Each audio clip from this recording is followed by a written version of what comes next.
السلام علیکم پیارے دوستو، خوش آمدید ہے ایک اور ایمان افروز سفر میں۔ گزشتہ ویڈیو میں ہم نے عظیم انبیاء کی کہانیاں بیان کی اور آج ہم ذکر کرنے جا رہے ہیں اس عظیم بادشاہ کا جس کا ذکر خود اللہ تعالیٰ نے قرآن کریم میں بڑے شاندار الفاظ میں فرمایا۔ جی ہاں، ہم بات کر رہے ہیں ذوالقرنین علیہ السلام کی۔ آئیے اس ایمان افروز سفر میں میرے ساتھ چلیے، جہاں ہم جانیں گے کہ ذوالقرنین کون تھے، اللہ نے انہیں کیا مقام عطا فرمایا اور وہ کیسے یاجوج ماجوج کے فساد کو روکتے ہیں۔ دوستو، ذوالقرنین کا مطلب ہے دو سینگوں والا یا دو عظیم قوتوں کا مالک۔ علماء کا ایک بڑی تعداد کہتی ہے کہ ان کے دو سینگوں سے مراد وہ دو بڑی طاقتیں ہیں جن پر ان کی حکومت قائم تھی، مشرق اور مغرب۔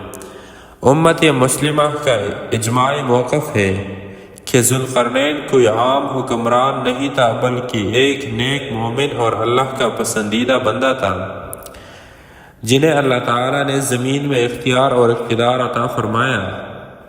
اہم بات یہ ہے کہ ذوالقرنین نبی نہیں تھے مگر وہ اللہ کے راستے پر چلنے والا ایک عظیم بادشاہ تھے۔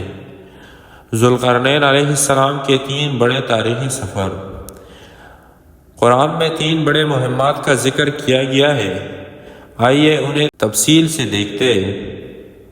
اللہ تعالیٰ فرماتے ہیں، یہاں تک کہ جب وہ سورج کے غروب ہونے کی جگہ پہنچے تو انہوں نے سورج کو ایک کالی کیچڑ والے چشمے میں ڈوبتے پایا اور وہاں ایک قوم کو پایا۔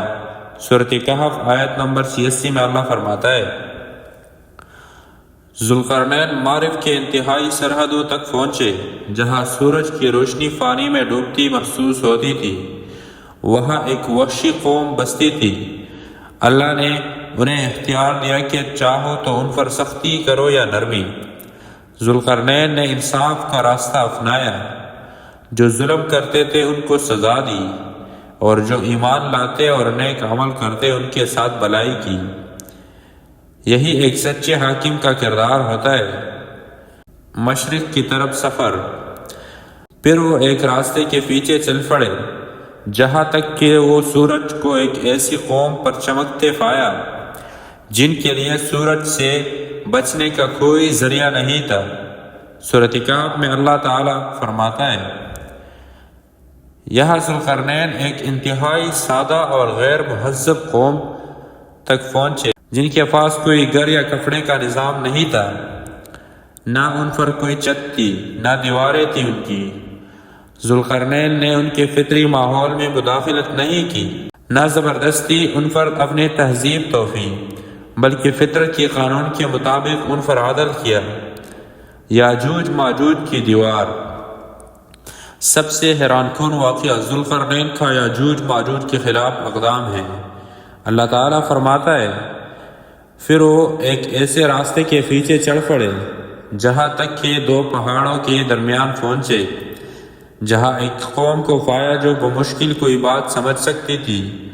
سورۃ کہف آیت نمبر 93 میں یہ آیت آیا ہے، یہ قوم یاجوج ماجوج کے ظلم سے تنگ تھی، انہوں نے ذوالقرنین سے فریاد کی، یاجوج ماجوج زمین میں فساد مچاتے ہیں، تو کیا ہم آپ کو کچھ مال دیں کہ آپ ہمارے اور ان کے درمیان ایک رکاوٹ بنا دیں۔ سورۃ کہف میں یہ آیت آیا ہے، ذوالقرنین نے جواب دیا، جو کچھ اللہ نے مجھے عطا کیا ہے وہ بہتر ہے، تم صرف اپنی طاقت سے میری مدد کرو، میں تمہارے اور ان کے درمیان ایک مضبوط دیوار کھڑا کر دوں گا۔ سورۃ کہف میں یہ آیت آیا ہے، دیوار بنانے کا طریقہ۔ انہوں نے لوہے کی بڑے بڑے ٹکڑوں کو پہاڑ کے درمیان جمع کیے، پھر آگ جلا کر لوہے کو خوب گرم کیا۔ جب لوہا پگھلنے کے قریب ہوا تو اس پر پگھلا ہوا تانبا بہایا، اس طرح ایک ناقابل عبور دیوار کھڑی ہو گئی۔ یاجوج ماجوج نہ اس دیوار کو پھلانگ سکے نہ توڑ سکے۔ ذوالقرنین کی عاجزی۔ جب دیوار مکمل ہو گئی تو ذوالقرنین نے فخر نہیں کیا بلکہ اللہ کے حضور عاجزی سے کہا، یہ میرے رب کی حکمت ہے، یہ میرے رب کی رحمت ہے، لیکن جب میرے رب کا وعدہ آئے گا تو اسے ریزہ ریزہ کر دے گا۔ سورۃ کہف آیت نمبر 58 میں یہ ذکر آیا ہے۔ یہی ایمان کا اعلیٰ مقام ہے۔ طاقت ملنے کے باوجود بندہ اللہ کے سامنے عاجزی کرے۔ ذوالقرنین کی زندگی ہمیں سکھاتی ہے دنیا کی سب سے بڑی حکومت بھی اللہ کی امانت ہے۔ طاقت کا اصل مقصد ظلم ختم کرنا اور عدل قائم کرنا ہے۔ ہر کامیابی اللہ کی رحمت ہے، پہر کا مقام نہیں۔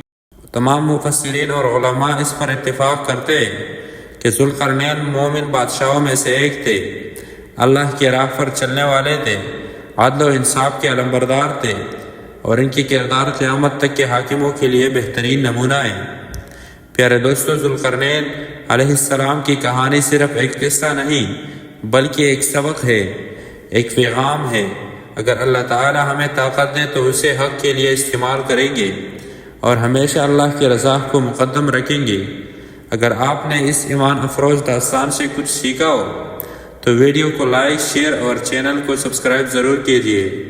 اللہ ہمیں بھی ذوالقرنین جیسے عدل و ایمان والے بندوں میں شامل کرے۔ آمین۔ جزاکم اللہ خیر۔ السلام علیکم۔